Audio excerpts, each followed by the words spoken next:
Winnie, I wanted to start with you first. You've never shied away from tackling sensitive subject matter in your filmmaking, but horror wasn't a genre that you initially had a strong affinity for. And through your collaboration with your last call co-writers, Courtney and Hillary, you discovered the ways in which it spoke to you. Can you share a little bit more about that journey and how it lends itself to this story and the inspiration behind it? Yeah, well, first of all, I just kind of want to add that I've dealt in horror films for a while now. So the first big project that I did was called Woodlands Dark and Days Bewitched, which also played at South by a few years ago and it won an audience award. But I was an editor and a co-producer on that feature film, and it was about the history of folk horror. And in that project, I screened like over 200 folk horror films from around the Oh, world. wow. And that's kind of like what kickstarted my interest in using horror and specifically folk horror as a vehicle for storytelling.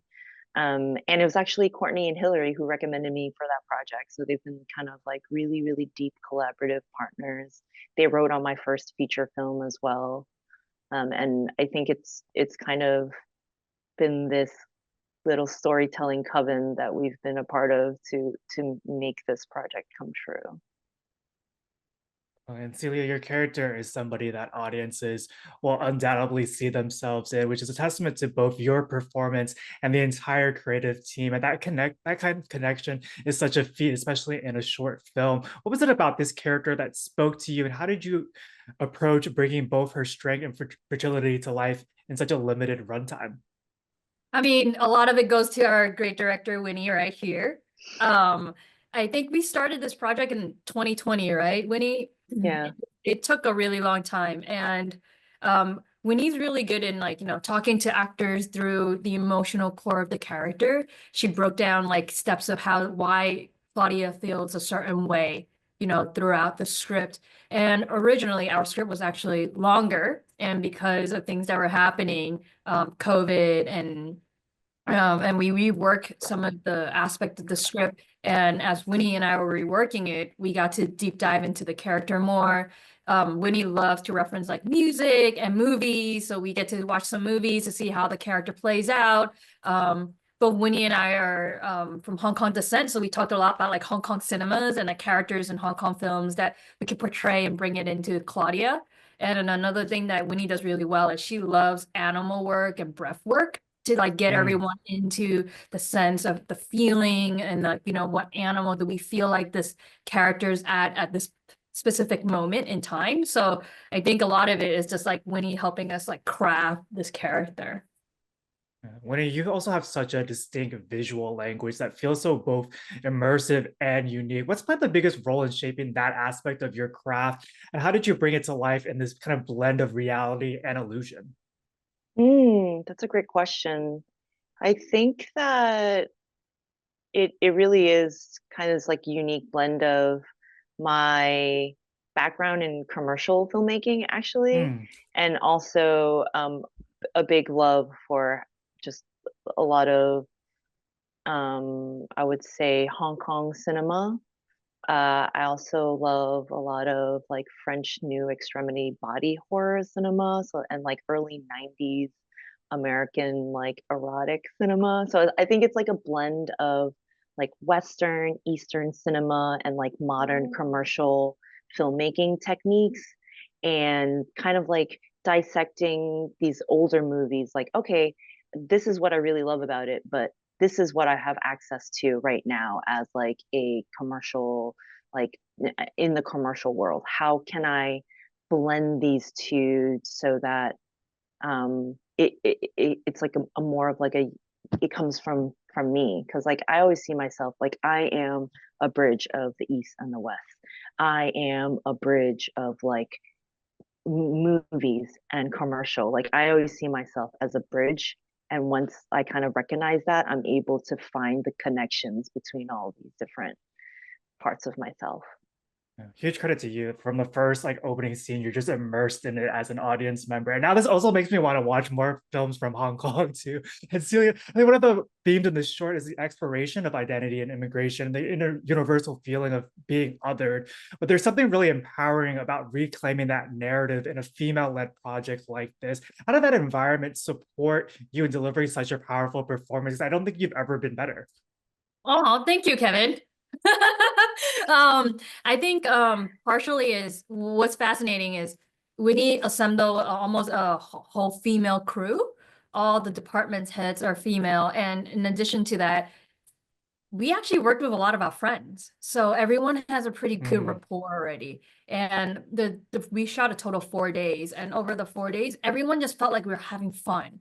You know, I think that's quite important is when you're doing a project, you must have fun. And every department, you can see people bringing their joy into it, you know, like bringing everything to life, like that flower you see in the scene and Bethany built it together. I remember when Bethany showed Winnie was like, "Oh my God, this is great. This is exactly how I see it." And everyone in the crew was in awe. And I think having that like kind of safe and supportive creative environment really helps people like, you know, grow and like glow at the same time. And like, you know, I was never once feel uncomfortable because we know that everyone here is to support, everyone's making sure people are okay every step of the way. Yeah.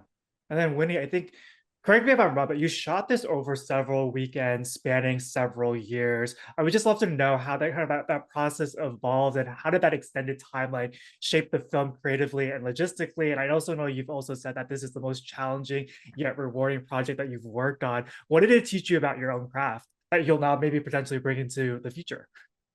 Yeah. So it wasn't the plan. It wasn't the plan to take this long. The plan was to take 5 days and that was it. But you know, that 5 days happened to be spread, like you said, over 5 years. And a lot of it had to do with COVID. We had on our first day of shoot, we had like a COVID scare, and we're like, okay, we want to be safe for the whole cast and crew, so we're just gonna stop. But because we did that, we lost a little bit of money, and a lot of it had to do with just finding ways to recuperate that. And also, if we weren't able to recuperate all of that, like it was back to the drawing board of, okay, now that we don't have these resources, how can we tell the same story or um, transmit the same message with less resources? And I really do believe, you know, time and time again, it kind of proves to you that like the more limitations you have, the more creative you have Yeah. to be. And so I was very inspired by my friend Will Soon, who shot Sweet Juices in Australia, and he was telling me about how they shot it over weekends. And but what they did between the weekends was they looked at the footage, they reviewed the footage, and they were like, oh, okay, actually we were able to see X, Y, and Z here. Let's play with that. Instead of, you know, sometimes like you have a script and you're like, okay, we're just gonna shoot by the script, and you're not able to have time to actually interrogate the footage or like see what's interesting. And so, given the luxury of time, I think we were able to take a like, you know, twists and turns. And I think it was the experience that actually that told us where to go. Mm. Yeah. I've been covering South by Southwest for the last 3 years. I don't think I've seen a short film as good as this one. And it Oh feels my like you God. had such a big budget. As an audience member watching it, it feels so grand in scale. And so you've also worked on projects of all sizes. What is it about independent filmmaking that continues to fuel your artistic soul, inspire you to step into the role of a producer on this short? And how does kind of the work behind the scenes influence your performance on screen? I think mostly for me is I love independent filmmaking because I truly believe, and I've said this multiple times, that storytelling is a way to change the world for the better or worse, but it's a way to change the world. And when Winnie first approached me with this project, I was looking, I'm like, this is really interesting. And then I saw Winnie's animated short, and wait, Winnie, I don't want to butcher up their name, but Albatross Albatross suit. Soup. Yeah. And I was like, wow, that is so trippy and different from what I have done before. And I'm like, I would love to collaborate and work with Winnie. And then when we met in person, Winnie and I have a lot of shared experiences about like growing up, being kind of a third culture child from, a blend of Hong Kong and American kind of cultures. And I truly believe that indie films is where the creatives and storytellers get to shine because they have more control over what they want to do. And we all know that in studio films, like even my directors were like, we don't even have the final cut. They're like, oh, I feel like after a while, the studio kind of have their own path on how they want to tell their story. So it ended up being a studio film. And in this like independent world, like Winnie has the final cut. Winnie has the final say. And this is Winnie's expression of art. And this is how she wants to portray to the world and see how audience like receive the message that she's trying to send out. And I think if we look deeply in Last Call, there's so many layers and so many messages that built into this short film. So I think that's what makes me like, that's what inspired me to be like, oh, I want to produce more because I want to be able to help these filmmakers to be able to bring out, their message, their story in the most authentic way to themselves. Storytelling in its purest form. And Winnie, I know it was really important to you to bring a sense of practicality to the creature. Can you talk a little about bringing that to life on screen and the symbolism that it holds in the film? Yeah. Well, first of all, Nina Corelli is the practical effects Yeah. artist, and I've just been like a huge fan of hers for a really, really long time. So a lot of the film was just also like, who are the most talented artists that like I admire, and what kind of like story vessel can I create to like bring all of us together? And yeah, I think that again, going back to like having like a love for cinema, but also having my foot in the door with commercial filmmaking, it's like, what can I blend these two to make a very unique look? I think with commercial now, we really lean into like visual effects, digital effects, and like Mm. that's like a really interesting kind of innovative move towards storytelling. But like I don't want to leave all this like really beautiful practical effects behind. And you know what? That makes like the set more fun. Like we had so many fun practical effects where everybody in the crew was involved. There was one where she's like flying through the forest and there's like trees kind of Yeah. breezing by. Every single one of those branches is held by a crew member, and we're just like running around in circles, and like that was just really fun. And I think that like holding on to that part of like filmmaking, there's something very magical about doing it all on set as well. And Yeah. also just for to give Nina credit, she took 4 hours to get ready for that. And we actually did a lot of testing beforehand so that like we none of those decisions were made, on set. She knew exactly what to do, and it came out so beautiful. There's a lot how you leverage storyboards too. I think like that's such a good technique, especially when you're running with limited resources to really bring this visual world to life in such an engaging way. And this is a question for both of you, but Winnie, you've been so open about the fact that despite the box office success that female filmmakers have had, they can continue to face so much adversity when trying to get their projects financed. For each of you, what advice would you give another female filmmaker about navigating these obstacles as they work to bring their stories to life? Hmm. That's a great question, but I'm gonna let Celia answer that first while I think about it. I always have this perception of like dream as big as you want and then know what the restrictions are, like when you was saying, Mm. we can pare down, right? And then boil it down to, the essence of what the story is and try to make it that way. Actually, Winnie and I are currently working on a feature that is not written by either of us. We're helping a friend on it as well. And we're trying to boil it down because it is expensive, right? And there is a lot of obstacles for being first a woman and then a woman of color. And how like, okay, now how do we tell the story in a way that we can make it happen with the resources that we have? And I am sure, and this is what happens over and over again in Hollywood. Once we release that and we prove ourselves, everyone's be like, oh my God, let me get you your next film. Oh my God, let me do this with you.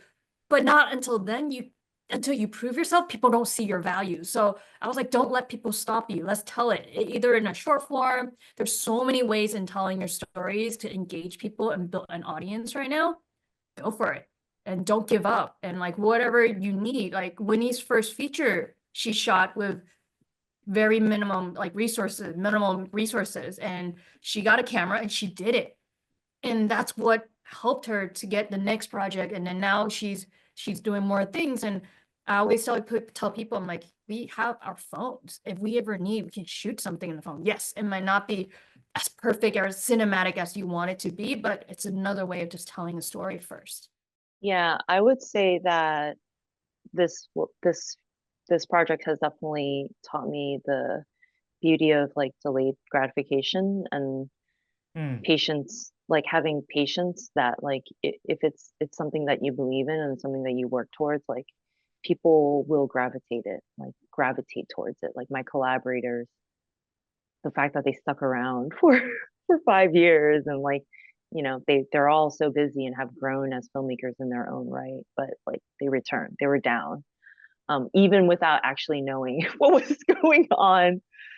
So that's one thing. And I think another thing would be to go deep.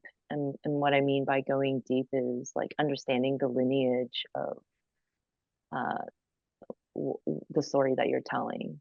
Like I'm not the first person to tell the story. I'm just the first person to tell it in my way. And so understanding like where do these stories come from? How are these film techniques made? And if you trace it far back in time, like at some point, some filmmaker tried to make a feeling work using some sort of like magic trick. Mm. And that didn't take that many resources. Like these are all just like optical illusions. And so that's another, like just respect the lineage of filmmaking that you come from. And it will teach you a lot of ways to achieve it without too many means. Sorry, I just want to add, I was like community, like the Community, yeah. that like Winnie has built was amazing. And she inspired people through the voice that she has and the story she wants to tell. Like Winnie was saying, like sometimes we don't know what we're getting ourselves into. We're like, let's just go for it because we believe in Winnie's vision. And I think that community is, building your own community is quite strong. And I feel like if Winnie's doing another project right now and has the same crew, everyone would be down because they have so much fun and people respect one another on set.